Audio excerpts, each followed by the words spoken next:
Hi everyone, চলে এলাম আবারও একটা নতুন ভিডিও নিয়ে। তো আজ বানাবো মাটন, সেই রেসিপিটাই আজকে তোমাদের সাথে শেয়ার করব। তো এখানে মাটনের আলুগুলো লাল লাল করে ভেজে নিচ্ছি, কারণ মাটনের আলু আমার ভীষণ ফেভারিট। তেল গরম করে দিয়ে দিয়েছিলাম তেজপাতা, গোটা গরম মশলা আর গোটা জিরে। তার কিছুক্ষণ পর দিয়ে দিয়েছিলাম পেঁয়াজ। এখন পেঁয়াজগুলোকে লাল লাল করে ভেজে নেব। অনেকে বলে মাটন নাকি সবাই রান্না করতে পারে না, রান্না করতে পারলেও টেস্ট আনতে পারে না। বাট আমি আমার নিজের হাতে মাটন আমার ভীষণ ভালো লাগে, কারণ মাটন আমি ভালো খাই। তাই মাটনটা আমি ভালো রান্নাটাও করতে পারি। আমার নিজের হাতে মাটন আমার ভীষণ ভালো লাগে।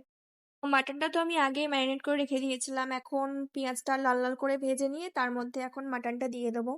তো কয়েকদিন আগে পর্যন্ত আমার বাবা মা কেউই বিশ্বাস করতো না যে আমি ভালো রান্না ভালো মানের রান্না কিছু হলেও শিখেছি। তো যাই হোক, তাদেরকে বিশ্বাস করানোর জন্য আমি তাদেরকে রান্না করে খাইয়েছি।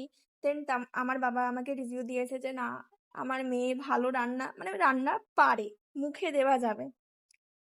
তো এখানে এখন আদা রসুন বাটাটা দিয়ে দেবো। আমি মাটনে আদাটা একটু বেশি দিই, রসুন যতটা দিই তার থেকে বেশি একটু আদা দিই।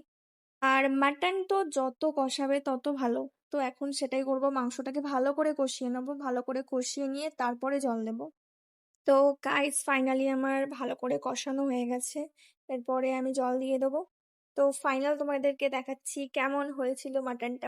খাইয়ে তো আর দেখাতে পারবো না, ফটো বা ভিডিওটাই শেয়ার করছি, তো তোমরা দেখো।